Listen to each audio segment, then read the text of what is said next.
Sakamoto Days is one of those manga series that whenever you hear people talking about it, it's always with positive comments. So it's been on my radar for quite some time, but I've always found it hard to actually read this manga or get into it because all I ever see is some fat old looking guy in the front cover.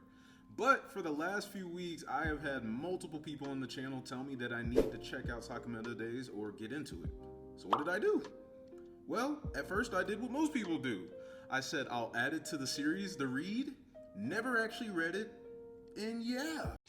Oh, brother, this guy stinks! That was up until a couple of weeks ago. This past week, I finally actually read chapter 1, and I can't even lie, after chapter 1, I was immediately hooked.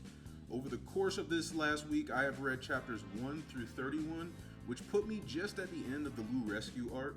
And 30 chapters in, all I can say is that this manga does so many things exceptionally well. In every chapter, I find myself excited for action panels, laughing at Sakamoto, thinking about killing Shin, or just enjoying the lighthearted aspect of Sakamoto having a growing family, even if they're not blood related. For those that have not heard of or read Sakamoto Days, do you live under a rock? But really, it is about Taro Sakamoto, who is considered to be the greatest hitman of all time. He was feared by everyone, but one day he met and fell in love with a woman named Aoi.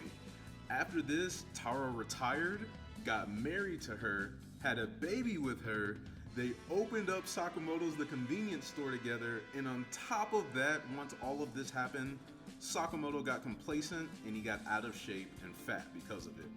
But honestly, Sakamoto doesn't really care about any of that. He's just happy that he finally has a family that he can love and protect. One thing that I love about this series is that it does not use the gag of Taro's wife not knowing about his past life, so she's always in danger. She fully knows that he used to be an assassin, and for that reason, she has a set of rules for everyone in the family to follow. After getting married, Aoi taught Taro the value of life by risking her own right in front of him. And this gave Taro a huge scare, and she made him promise to not kill anybody anymore. This became one of their Sakamoto's rules. If those rules aren't followed, then Aoi would leave Taro's ass. The early chapters of Sakamoto take their time to introduce each of the supporting characters, which I honestly love. We meet Shin the clairvoyant. He's an ex-assassin that used to look up and work with Sakamoto back when he was in the JAA. And he can also read minds. Then we meet Lou. She is the daughter of a Chinese triad family that honestly has a drunken fist on par with Rock Lee. I call Shin and Lou supporting characters, but the more that I read this series, the more that you really realize that they're now a part of the Sakamoto family.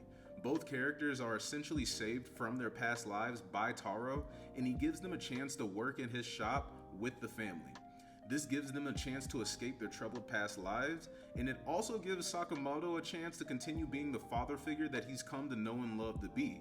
Not only that, but Taro forces them to follow the Sakamoto family rules, so if they're following the family rules, then they're family. I don't have friends, I got family. When you read this manga, you can tell how much Sakamoto has grown as a man since becoming a father, which is something that I'm truly loving about reading this so far. The story's so simple yet complex at the same time when you're actually exploring characters.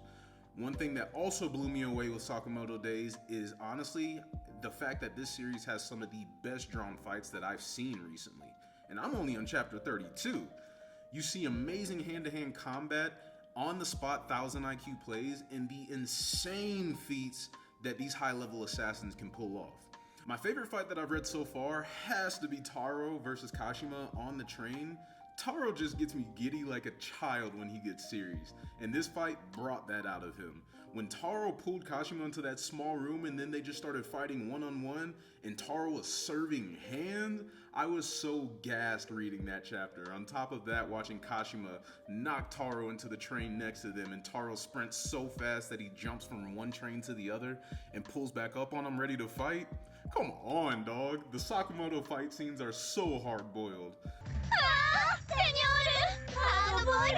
And then watching Taro's transformation, if you know, you know, just truly leaves me in awe at how amazing Taro really is. But I can't lie, the best villain so far has been none other than Mr. Hardboiled himself. If I could have one manga wish, it would be for Senor Pink from One Piece and Mr. Hardboiled to sit down, have a beer, and just give us some of the most hard-boiled one-liners in the history of time. history of time. That was kind of a dumb statement, huh? But hey, that's just a far off dream. Even with all that said, there's still so much to explore between the strongest assassins that are in the world order, the higher-ups that give out the orders, the assassin hierarchy, etc. This is an action/comedy series that will have you laughing out loud at one page and then glancing over an amazing fight sequence the next. Regardless, I'm letting you know now, go read the series. You will not regret it whatsoever. I'm still catching up, but whenever I'm fully caught up, I plan on making weekly reviews for the series because I truly like it that much already. So stay in tune for that. I've also been hearing in the rumor mills that Sakamoto Days could possibly be getting slated to get an anime adaptation. It's all speculation right now, so I won't get my hopes up. But if Sakamoto Days gets an anime, I only got one thing to say. I will be there.